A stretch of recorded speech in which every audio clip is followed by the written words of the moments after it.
Thanks a lot, Chair, and thanks a lot to Sinn Féin for bringing this good motion.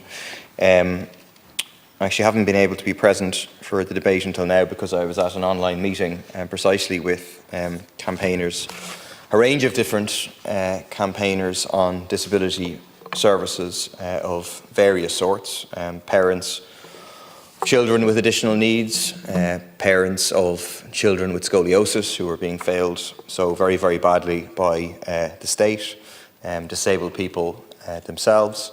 And I think what is brewing is a very, very powerful alliance of all these groups who are, and they're not small groups. When you look at the number of people affected, we're talking hundreds of thousands of people in this country being very, very badly neglected by the state, but potentially a very powerful alliance being formed of these groups to demand what they deserve, which is basic services that mean they are not disabled by society. That's the thing, that's the political choices are made to disable people, and they're demanding that necessary provisions are put in place to ensure that that stops happening. And I would say that these campaigners have won important victories. Things are still very hard. You look at the incredible waiting lists, over 100,000 children waiting for necessary interventions, so they're still being utterly failed. But by coming together, by campaigning, important victories have been won. The scrapping of the Green Paper, which was a horrific Tory-style proposal, was a victory for disability campaigners and organisations who came together and put enough pressure on the government to stop it. The fact that the government is saying we're going to get the optional protocol ratified, that's a victory. I think it's a victory for all those who have been campaigning. I can't remember the amount, I can't count the amount of times there have been protests outside the Dáil saying ratify the optional protocol. That is an important victory. I do want to say that it would be better if the state protected people's rights in the first place to ensure that they're not violated. Because the optional protocol is just one more tool in the hands of people who have already been let down, been failed by the state to pursue their rights. It's good that they will have that tool, and the existence of that tool will put pressure on the state not to fail people in the way that they are failed. But we know currently, obviously, families, 24, 25 families a month are taking the state to court for the state failing to follow its own laws in terms of people's entitlements to assessment of needs. So if the government was doing its job, there wouldn't be a need for anyone to take the state to court or to make an individual complaint under the optional protocol. And the fact that these last resorts have become so vitally important is an indictment in itself of the government's total failure to protect the rights of disabled people. Last Friday, I hosted a public meeting in my constituency around disability services, around the lack of access to appropriate school places for children with additional needs. I actually, despite the fact that I was nominally hosting it, I couldn't be there because I had COVID. But I spoke to people who were there. It was a packed public meeting, and this is a feature. The Minister will know that this is one of actually kind of the few issues that if you put a public meeting on around the country, big numbers of people will come to because of just, on the one hand, the sheer number of people, hundreds of thousands of people who are affected, and on the other hand, the profound impact that this has on people's lives. But a common theme that emerged from the meeting was that parents felt that the state was effectively trying to wait them out, trying to fob them off until their children were 18 and aged out of education. And at that point, the state will effectively abandon them completely.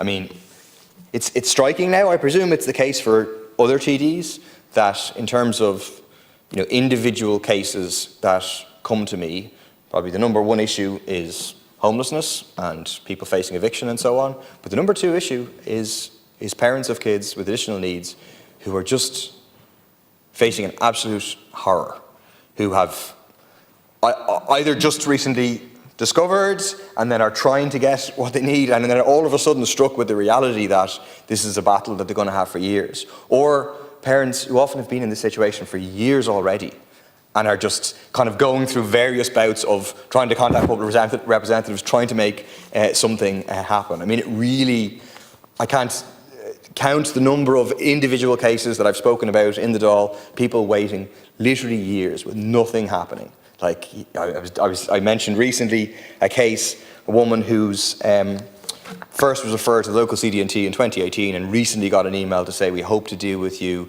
at the end of, I think, 2025, you know. And this is common, these aren't exceptions.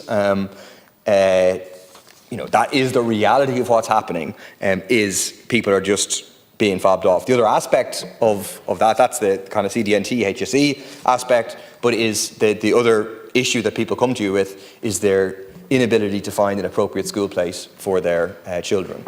I mean, we should have a special class in every school in this state, but at the moment less than a third of the primary schools have autism classes, and only 410 out of 710 post-primary schools have autism classes. In Dublin 24, you have a peculiar situation where I think you're about at the national average in terms of primary, but then it collapses in terms of post-primary. So you have a situation where people are coming out of primary and not having an appropriate place. And then we all know, because of that, you have 80 million euros being spent annually on busing 20,000 pupils with disabilities out of the locality to special classes, to special schools.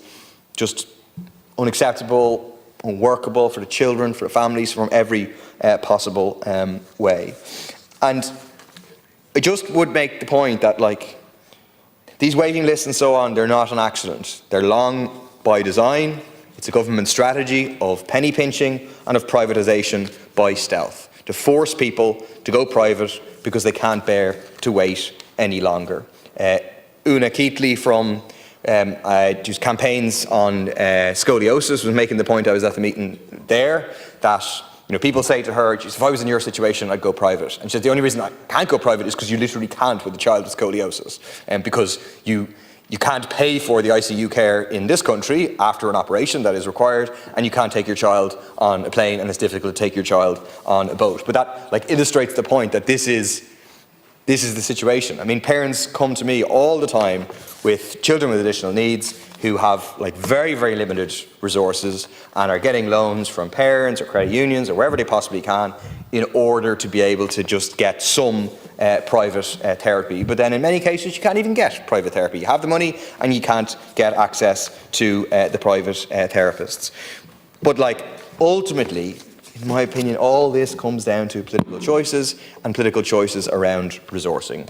We have this record 24 billion euro budget surplus, and therefore, if we're not providing the resources to have special classes in every single school, to have the appropriate number of therapists and CD&Ts across the country, to have appropriate therapists in the schools, on the ground, like, that is ultimately a political choice. And yet, you're going to respond to that by saying, well, we have a shortage of these people. That's true. There's a question about planning, but also then, like, show an intention now by massively increasing the number of places in colleges and so on.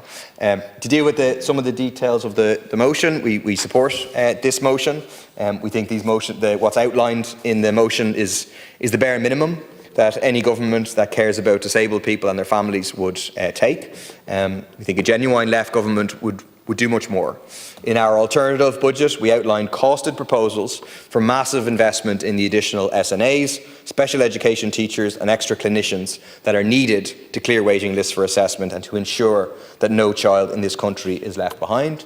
We outlined how the means test for carers allowance could be abolished. The €20 increase in disability payments proposed in this motion will be a start, but it isn't enough to provide disabled people with the decent standard of living that should be theirs as a human right. There is zero justification in a country with a surplus of €24 billion for anyone to be living in poverty, especially any disabled person or someone who is caring for someone with a disability.